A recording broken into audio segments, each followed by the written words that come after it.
तुमचं स्वागत। मी अर्थातच निखिल वागळे। आज आपण बोलणार आहोत छगन भुजबळांबद्दल। छगन भुजबळ यांच्या विरोधातली याचिका ईडीने मागे घेतली अशी बातमी आज वृत्तपत्रात प्रसिद्ध झाली। काल टीव्ही चॅनलनी ही बातमी दिली होती तेव्हा बहुसंख्य जनतेचा असा समज झाला की छगन भुजबळ यांच्या विरुद्ध महाराष्ट्र सदनाची जी केस चालली होती ती ईडीने मागे घेतली आहे। कोणालाही धक्का बिक्का बसला नाही। याचं कारण छगन भुजबळ अजित पवारांबरोबर भाजप सोबत जाऊन आधीच पवित्र झालेले होते। भाजपच्या वॉशिंग मशीन मधून जो निघतो तो पवित्र झालेला असतो। मी गंगा वगैरे म्हणत नाही, याचं कारण भाजपशी गंगेची तुलना करणं मला काय मान्य नाही, परंतु तुम्ही असं म्हणू शकता छगन भुजबळ वॉशिंग मशीन मधून पवित्र झाले आणि त्यांना आता सर्व खटल्यातून सूट मिळणार असं गृहीतच धरलं होतं लोकांनी। त्यामुळे ही बातमी आली की ईडीने हायकोर्टातली याचिका मागे घेतली, याचं कुणालाही आश्चर्य वाटलं नाही। छगन भुजबळ यांना मोठा दिलासा मिळाला असं लोक म्हणायला लागले।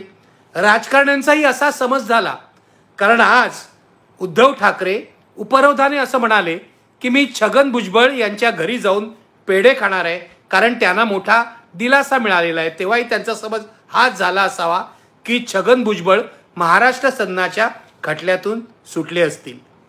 पण वस्तुस्थिती काय आहे हे बघायला हवं। अनेक ठिकाणी बातमी ही अर्धवट तपशिलासह प्रसिद्ध झाली आहे, त्यामुळे लोकांचा गैरसमज होऊ शकतो। ज्या प्रकरणातून छगन भुजबळ यांची सुटका झाली आहे किंवा ईडीने जी याचिका मागे घेतली आहे ते मुख्य प्रकरण नाही हे लक्षात घ्या। ईडीने महाराष्ट्र सदन प्रकरणातल्या उपप्रकरणातली ही याचिका मागे घेतलेली आहे। हे प्रकरण काय होतं तुम्हाला सांगतो। छगन भुजबळ 2016ला तुरुंगात गेले होते महाराष्ट्र सदनाच्या घोटाळ्याच्या प्रकरणी। त्यानंतर त्यांच्या विरुद्ध 2 केसेस झाल्या। एक एसीबीची चौकशी होती, म्हणजे महाराष्ट्र सरकारच्या अँटी करप्शन ब्युरोतर्फे त्यांची चौकशी चालू होती, आणि त्या पाठोपाठ ईडीने एन्फोर्समेंट डायरेक्टोरेटने PMLA मनी लॉन्ड्रिंग ॲक्ट त्यांच्या विरुद्ध लावला। 1000 कोटीच्या पेक्षा जास्त हा घोटाळा आहे असं म्हटलं। 55 कोटीची त्यांची मालमत्ता जप्तही केली आणि भुजबळांना 2 वर्ष तुरुंगात जावं लागलं। सुप्रीम कोर्टाने PMLA ॲक्ट मधलं एक कलम जेव्हा रद्द केलं तेव्हा त्यांना जामीन मिळाला, त्यांना आणि समीर भुजबळ यांना।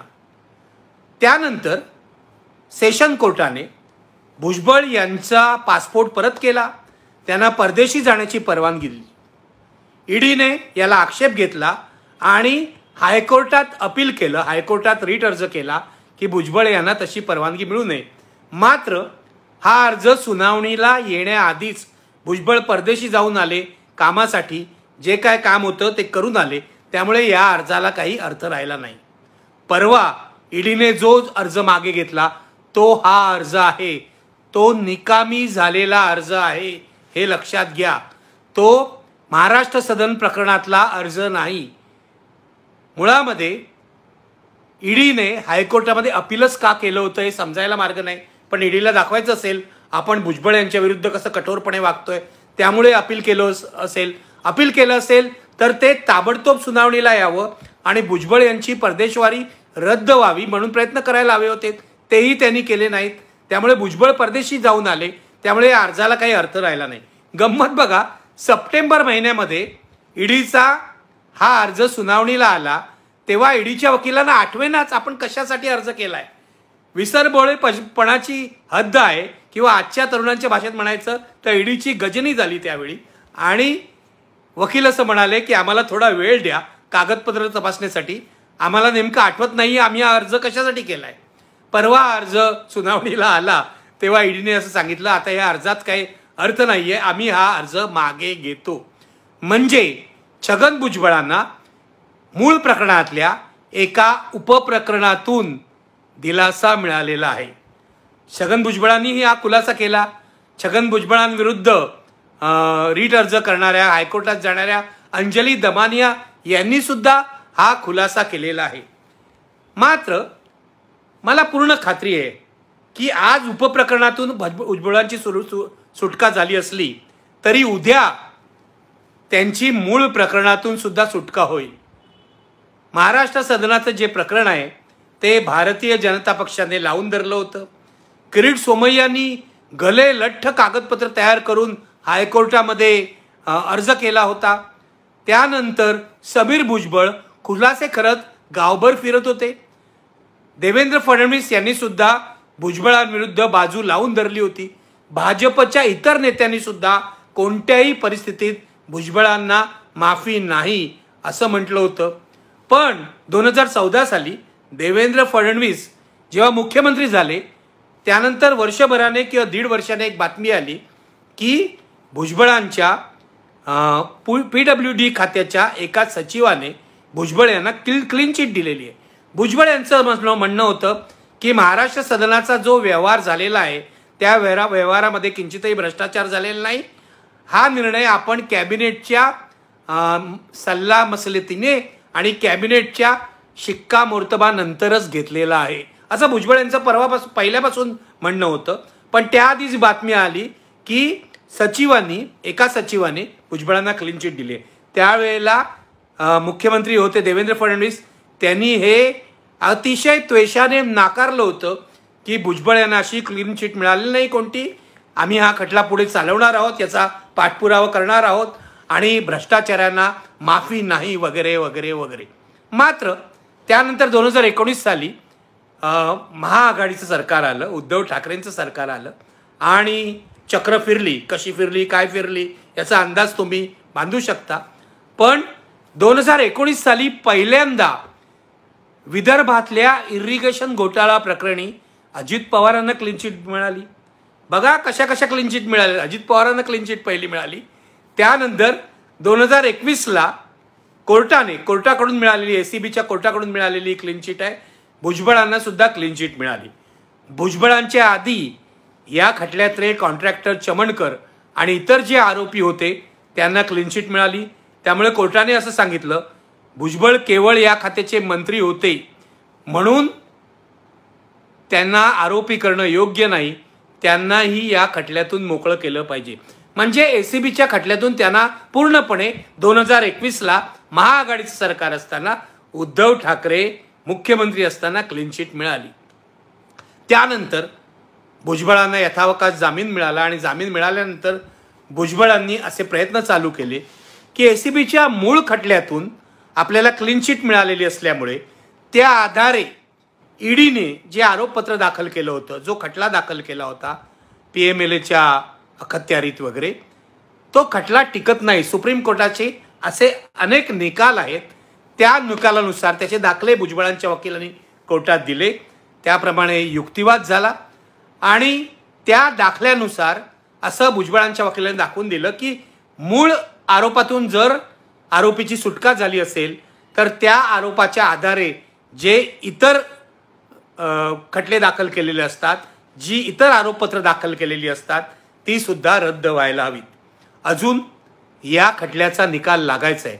भुजबळांना महाराष्ट्र सदनाच्या बाबतीत ईडीने घातलेल्या मनी लॉन्ड्रिंगच्या आरोपातून सुटायचं आहे. त्यांची सुटका अजून झालेली नाही. त्यामुळे हा खटला बाकी आहे. पण मला 100% खात्री आहे पवित्र झालेल्या भुजबळांना एक दिवस भाजपकडून निश्चितच मुक्ती मिळेल. आज जसा ईडीला विसर पडला की आपण अशा प्रकारे अर्ज केलेला आहे, तसाच विसर महाराष्ट्र सदनाच्या मूळ खटल्यात मनी लॉन्ड्रिंगचे आरोप लावणाऱ्या ईडीला आणखी एक दिवस पडेल, विसर पडेल. कोर्टामध्ये कागदपत्र सापडणार नाहीत. भाजपवालेही अचानक मौनव्रत धारण करतील. कारण तुमच्या लक्षात असेल तर पूर्वी किरीट सोमय्या किती जोरजोरात ओरडत होते, किती जोरजोरात बोलत होते. हे बघा आता त्यांनी पूर्ण मौन धारण केलेलं आहे. कालच्या या बातमीनंतर देवेंद्र फडणवीस सुद्धा एक शब्दही बोलायला तयार नाही आहेत, कोणतीही प्रतिक्रिया द्यायला तयार नाही आहेत. भाजपचे प्रदेशाध्यक्षही मौनव्रत धारण करून आहेत.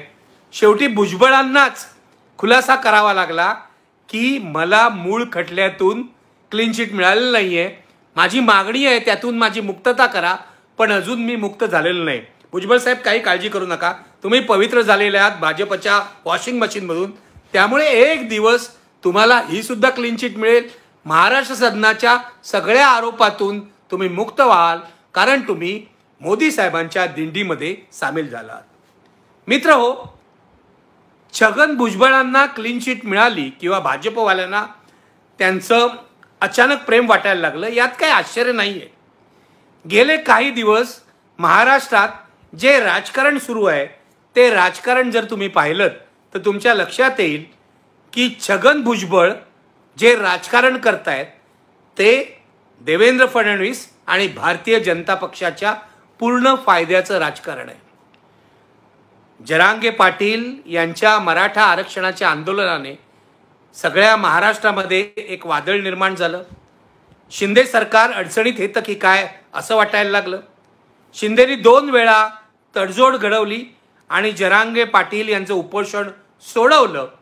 पण जरांगे पाटील यांची जी मागणी होती की आम्हाला आरक्षण ओबीसी कोट्यातून मिळालं पाहिजे, सरसकट सर्व मराठ्यांना कुणबी म्हणून आरक्षण द्या, ही मागणी मान्य होणं कठीण होतं आणि त्यामुळे या राज्यातला ओबीसी मोठ्या प्रमाणावर अस्वस्थ झाला होता. याविरुद्ध पहिला आवाज जर कोणी उठवला असेल तर तो छगन भुजबळ यांनी. छगन भुजबळ स्वतः ओबीसीचे नेते असल्याचा दावा करतात आणि तो त्यांनी पूर्वीपासून केलेला आहे. गोपीनाथ मुंडे, छगन भुजबळ हे महाराष्ट्राचे महत्त्वाचे ओबीसी नेते आहेत. यावेळेला छगन भुजबळ यांनी जरांगे पाटील यांच्या या मागणीविरुद्ध आवाज उठवला.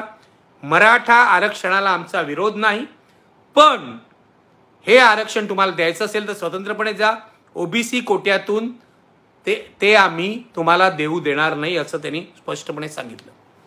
आता गंमत पहा, छगन भुजबळ हे जे बोलतायत ते भारतीय जनता पक्षाच्या मतदाराच्या मनातलं बोलतायत. हे मी तुम्हाला पूर्वी सुद्धा सांगितलेलं आहे.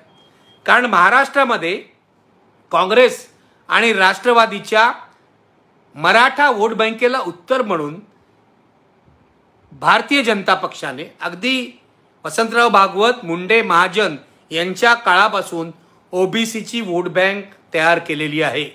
आणि ही माधव नावाची जी वोट बँक आहे ज्याच्यामध्ये माळी, धनगर, वंजारी आणि इतर ओबीसी येतात, ती आता चांगली मजबूत झालेली आहे. तेव्हा मराठा आरक्षणामुळे डिस्टर्ब कोण होणार असेल, अस्वस्थ कोण होणार असेल तर तो हा भाजपचा मतदार आहे. खरं तर भाजपच्या पंकजा मुंडेंसारख्या एखाद्या नेत्याने याविरुद्ध आवाज उठवायला हवा होता. गोपीनाथ मुंडेचा वारसा त्या सांगतात एरवी, पण त्यांनी आवाज उठवला नाही कारण त्या रुसून बसलेल्या आहेत आपल्याला काही न मिळाल्यामुळे. हे लक्षात घ्या, सत्तेत कोणताही वाटा न मिळाल्यामुळे, फडणवीसांनी अडगळीत टाकल्यामुळे त्या रुसून बसलेल्या आहेत. त्यामुळे ओबीसी समाजाचं नेतृत्व करण्याची एक संधी त्यांनी गमावली. ती संधी भुजबळांनी साधली. भुजबळ कुणाची भाषा बोलतायत, भुजबळ कुणाच्या सोयीची भाषा बोलतायत हे बघा. भुजबळ पहिल्यापासून भाजपच्या आणि देवेंद्र फडणवीस यांच्या सोयीची भाषा बोलतायत. जरांगे पाटील यांच्या आंदोलनाला नेहमी प्रतिसाद दिला तो एकनाथ शिंदे यांनी, मुख्यमंत्री एकनाथ शिंदे यांनी. उपमुख्यमंत्री देवेंद्र फडणवीस यांनी जरांगे पाटील यांच्या आंदोलनाबाबत कोणताही उत्साह कधी दाखवला नव्हता. एकदाच त्यांनी सुरुवातीला गिरीश महाजन यांना त्यांच्या भेटीला पाठवलं, पण त्यानंतर पुढे काही केलं नाही. जेव्हा जरांगे पाटील पहिल्यांदा उपोषणाला बसले, ज्या उपोषणावर पोलिसांनी लाठीमार केला, तेव्हा फडणवीस यांनी माफी मागितली. मात्र ती मनापासून मागितलेली नव्हती, हे मी तुम्हाला पूर्वीपासून सांगतोय. जे आता सिद्ध झालं. अलीकडेच फडणवीस असं म्हणाले की पोलिसांवर दगडफेक झाली म्हणून पोलिसांनी लाठीमार केला. त्याबद्दल माफी मागण्याचा किंवा गुन्हे मागे घेण्याचा कोणताही प्रश्नच उद्भवत नाही. स्पष्ट सांगू लागलं फडणवीस यांनी, गुन्हे मागे घेण्याचा प्रश्न उद्भवत नाही.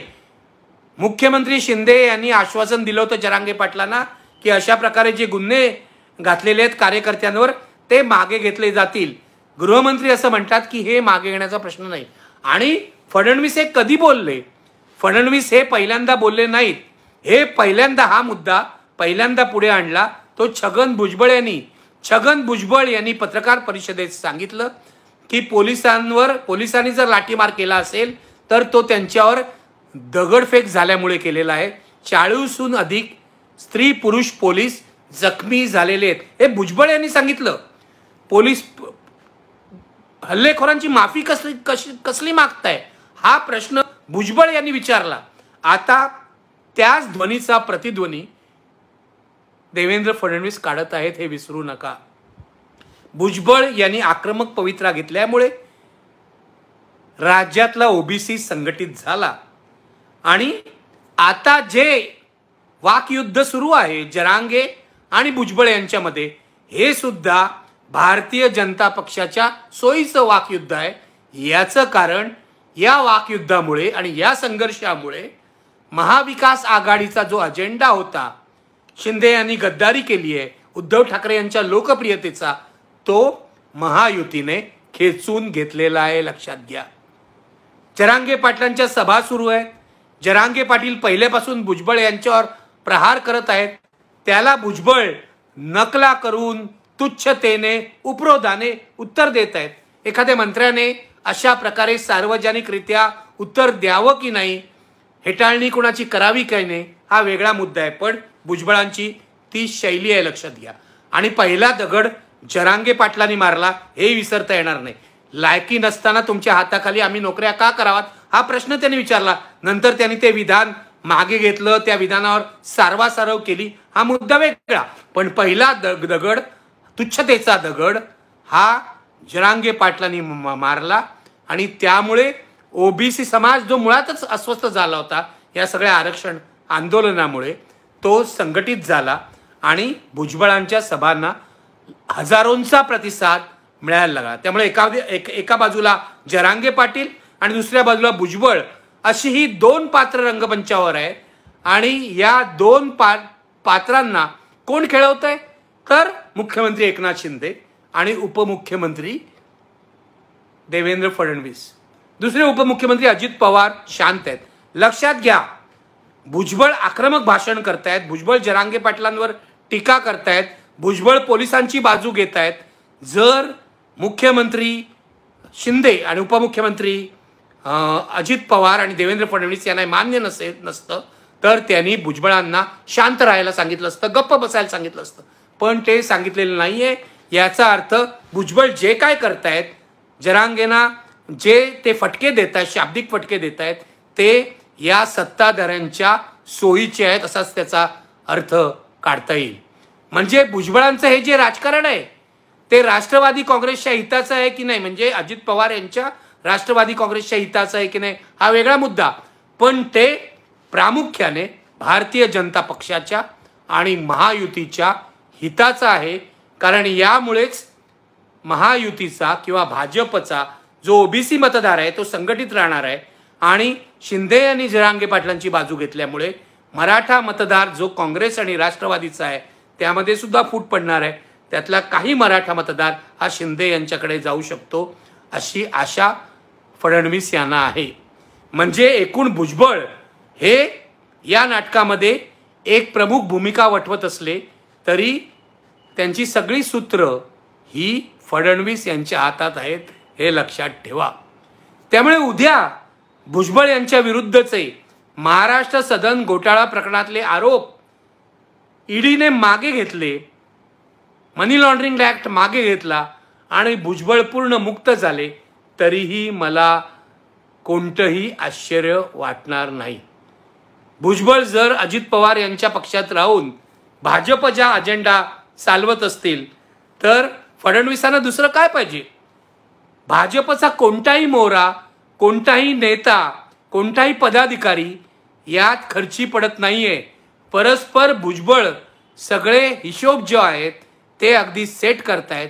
मग फडणवीस तक्रार कसली करतील. आज या छोट्या प्रकरणामध्ये भुजबळ यांना दिलासा मिळाल्यावर भाजपवाले गप्प बसले. त्याचं कारण हे आहे, उद्या मोठं प्रकरण येणार आहे. उद्या महाराष्ट्र सदनाचं प्रकरण येणार आहे. त्यामध्ये दिलासा मिळाल्यावर भाजपची प्रतिक्रिया काय असेल मी तुम्हाला आज, भुजबळांविरुद्धचा खटला जर मागे घेतला असेल तर तो ईडीचा आणि सरकारचा प्रश्न आहे असं म्हणून भाजपवाले हात झटकून मोकळे होतील.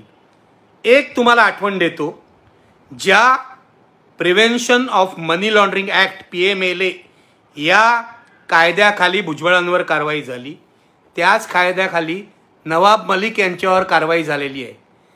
त्याच कायद्याखाली इक्बाल मिर्ची या दाऊदच्या हस्तकाशी संबंध आहेत, व्यवहार आहेत म्हणून प्रफुल्ल पटेल यांच्यावर कारवाई झालेली आहे.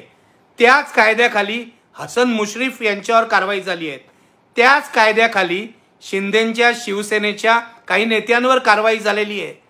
पण भाजपवाल्यांनी म्हणजे देवेंद्र फडणवीस यांनी नवाब मलिक यांना महायुतीत घेऊ नका म्हणून अजित पवार यांना पत्र लिहिलं. पण PMLA खाली कारवाई झालेल्या भुजबळ, हसन मुश्रीफ, प्रफुल्ल पटेल यांच्यावर काही कारवाई करा किंवा कारवाई करू नका किंवा त्याबद्दल आपलं काय मत आहे याविषयी काहीही मत व्यक्त केलं नाही.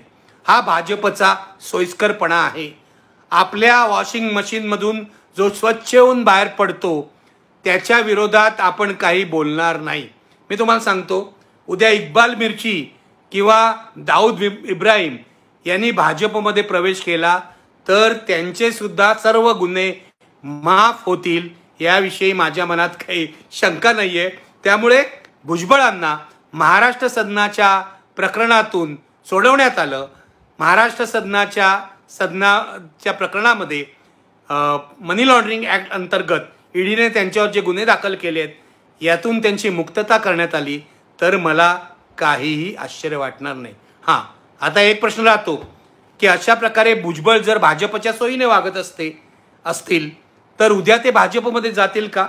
या प्रश्नाचं उत्तर आज देणं कठीण आहे. भुजबळ सुद्धा